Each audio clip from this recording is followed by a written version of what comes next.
लिए खुद राशन, सब्जियां और फल लेकर आती है। और रमजान के पहले दिन महक सुबह जल्दी उठकर रसोई में जाकर खाना बनाने लगती है। एक काम करती हूँ, मेरी चारों नंद को बिरयानी, कस्टर्ड, जूस काफी ज्यादा पसंद है, यही बना लेती हूँ।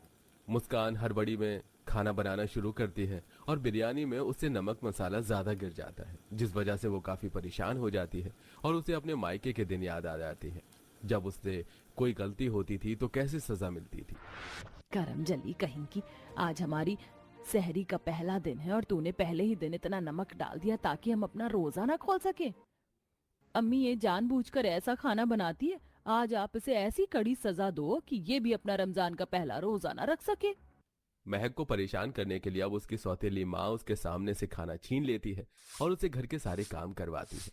बेचारी महक घर के सारे काम करके जैसे ही आराम करने जाती है, महक की सौतेली माँ राशन कार्ड और कुछ पैसे लेकर उसके पास जाती है और उससे कहती है, ये पकड़ राशन कार्ड और कुछ पैसे और जाकर राशन दफ्तर से राशन छुड़ा कर ला। पर अम्मी, राशन दफ्तर तो शाम तक खुला रहता है, अभी बहुत भीड़ है, मैं शाम को राशन ले आऊंगी। अगर दुकान सारी रात भी खुली रहेगी तो भी मैं तुझे इसी वक्त भेजूंगी, और अगर तू भी इस कड़कड़ाती धूप में राशन छुड़ा कर नहीं लाई तो मैं तुझे इसी धूप में नंगे पैर खड़ा कर दूंगी। अब तू बता क्या करना चाहती है। महक को कोई दूसरी सजा न मिले इसलिए बेचारी महक चिलचिलाती धूप में राशन दफ्तर जाती है और लाइन में खड़ी होकर राशन लेती है और अपने सिर पर 10 किलो गेहूं और 4 किलो चावल लेकर घर आती है, जिस वजह से वो काफी थक जाती है और उसे प्यास लगने लग जाती है। पर उसमें भी उसकी सौतेली माँ और बहन के दिल को शांति नहीं मिलती और वो उसे और परेशान करने के लिए घर के काम थमा देती है। मेरे बहुत सारे गंदे कपड़े रखे हैं, छत पर जाकर उन्हें धो लो, मैं नहीं चाहती कि नीचे घर गंदा हो। पर कौन से गंदे कपड़े, मैंने तो तुम्हारे सारे गंदे कपड़े रात को ही धो दिए थे। तुम मुझसे जुबान चला रही है, माँ से शिकायत करूं तेरी।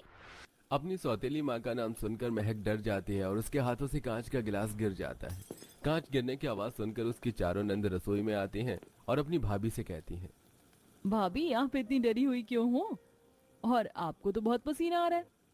बाजी, पसीना तो आएगा ही ना, भाभी को वो अकेली जो रसोई में काम करे, हम चारों को भी तो समझना चाहिए ना कि भाभी अकेली है, उनका भी रमजान का आज पहला दिन है। भाभी रुकिए, हम सब आपकी मदद करवा देते हैं।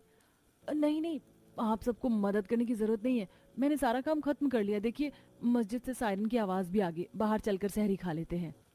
महक अपनी चारों नंद के साथ खाना लेकर बाहर आती है और जमीन पर कालीन बिछाकर दस्तरखान बिछाती है और महक रसोई से मयूर जग में पानी लेकर आती है और पूरा परिवार एक साथ बैठकर दुआ पढ़कर खाना खाता है। जैसे ही वो लोग बिरयानी खाते हैं उसमें नमक मसाला काफी ज्यादा होता है, जिस वजह से मुस्कान का मुंह बन जाता है और ये देखकर एक बार फिर महक डर जाती है और उसे अपनी सौतेली बहन की याद आती है, जब खाने में नमक तेज होने पर उसकी बहन गरम खाना उसके ऊपर फेंक दिया करती थी। मुझे माफ कर दो, गलती से नमक तेज हो गया, बिरयानी के बदले मैंने पुलाव भी बनाया है, तुम वो खा लो, ये बिरयानी सारी अकेले मैं खत्म कर लूंगी। भाभी, आप इतना डर क्यों रही हैं?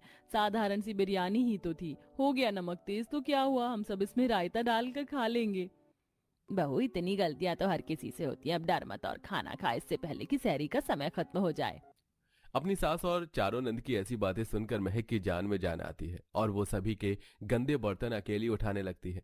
ये देख उसकी चारों नंद उसकी हेल्प करती हैं और एक नंद दस्तरखान हटाती है तो दूसरी कालीन हटाती है, तो वहीं एक अपनी भाभी के साथ रसोई में जाती है और जब बर्तन मांज रही होती है तो उसकी एक नंद बर्तन खंगाल रही होती है।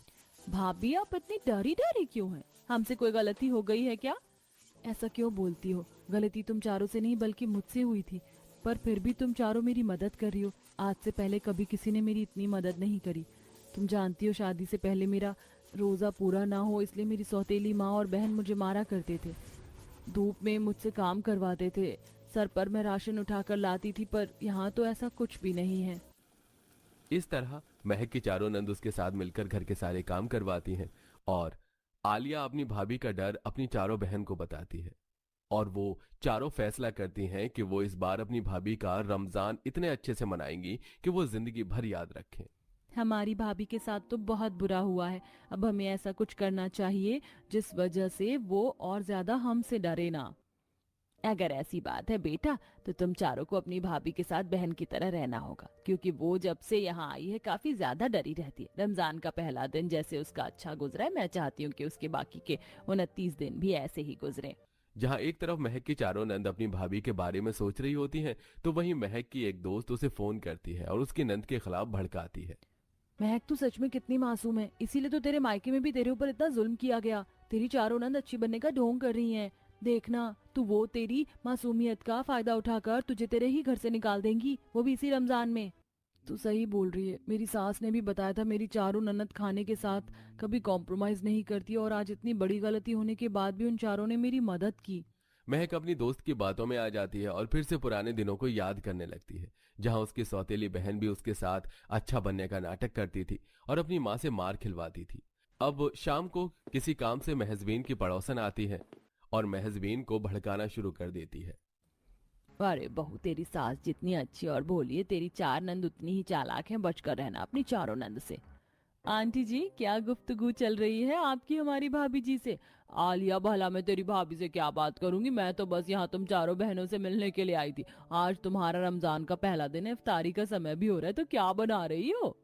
आंटी जी, आप फिक्र मत कीजिए, अब चारों बहन आ गई हैं, हमारी भाभी को अकेले कुछ करने की जरूरत नहीं है, और हमारी भाभी का ससुराल में पहला रमजान है, तो हमारे होते हुए उन्हें फिक्र करने की जरूरत नहीं है। भाभी आप आराम कीजिए, इफ्तारी का इंतजाम हम कर लेंगे।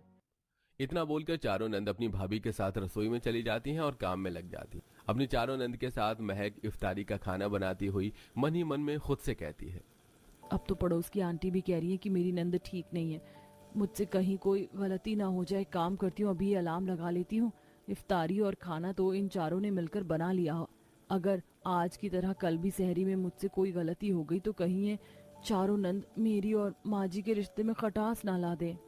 ये सब सोचकर महक जल्दी से अपने कमरे में जाती है और सुबह का अलार्म लगाकर बाहर आती है, जिसके बाद पूरा परिवार इफ्तारी के लिए बैठता है और दुआ पढ़कर खाना शुरू करते हैं। कुछ देर बाद इफ्तार करने के बाद वो अब नमाज पढ़ते हैं और रात को सब समय पर सो जाते हैं। पर सुबह समय पर महक की आंख नहीं खुलती और जब वो सोकर उठती है और भागती हुई रसोई में जाती है तो वो देखती है कि सहरी का सारा खाना बन चुका है। मुझे माफ कर दो, मैंने अलार्म लगाया था पर अलार्म बजा ही नहीं, और पता नहीं आज मेरी आंख क्यों नहीं खुली। तो क्या हुआ भाभी, हम चारों बहन समय पर उठ गई हैं, और आप इतना डर क्यों रही हैं? ये आपका मायका नहीं है, आपका ससुराल है, यहाँ सब आपके अपने हैं। हम में से कोई भी आपको इसकी सजा नहीं देगा। और देखो, हमने सहरी के लिए छोले चावल, पुलाव, बिरयानी, फ्रूट सलाद सारी तैयारी कर ली। आप बस बाहर जाकर कालीन बिछा दीजिए, हम खाना लेकर आते हैं, फिर दस्तरखान लगाकर पूरा परिवार एक साथ सहरी खाएंगे। अपनी चारों नंद की बातें सुनकर महक की आंखों में आंसू आ जाते हैं और वो लोग बाहर जाकर दस्तरखान पर खाना लगाकर एक साथ दुआ पढ़ते हैं और खाना शुरू करते हैं। भाभी, हम जानते हैं मायके में आपने बहुत सी चीज बर्दाश्त की है, पर अब समय आ गया है कि आपकी किस्मत में भी खुशियां आए। आप बेफिक्र रहिए, आपका अब हर साल का रमजान अच्छा जाएगा। अपनी चारों नंद का प्यार देखकर अब मुझे भी यकीन हो गया कि मेरा शादी के बाद पहला रमजान अपनी चारों नंद के साथ बेहतर ही बनेगा। इस तरह महक को भी अपनी चारों नंद पर विश्वास हो जाता है और अब वो अपनी चारों नंद के साथ एक दोस्त और बहन की तरह रहती है, जहां उसकी चारों नंद भी अपनी भाभी का पूरा साथ देती हैं। आहा, हे भगवान, कमर भी अकड़ कर रह गई है। आज तो बड़ी ही धोबी पछाड़ सफाई की मैंने। रिद्धिमा, रिद्धिमा, आई माँ जी, बोलिए। आज मेरा मन ताजा बेसन की कढ़ी खाने का हो रहा है, तो दोपहर के खाने में कढ़ी बना लेना। ठीक है माँ जी।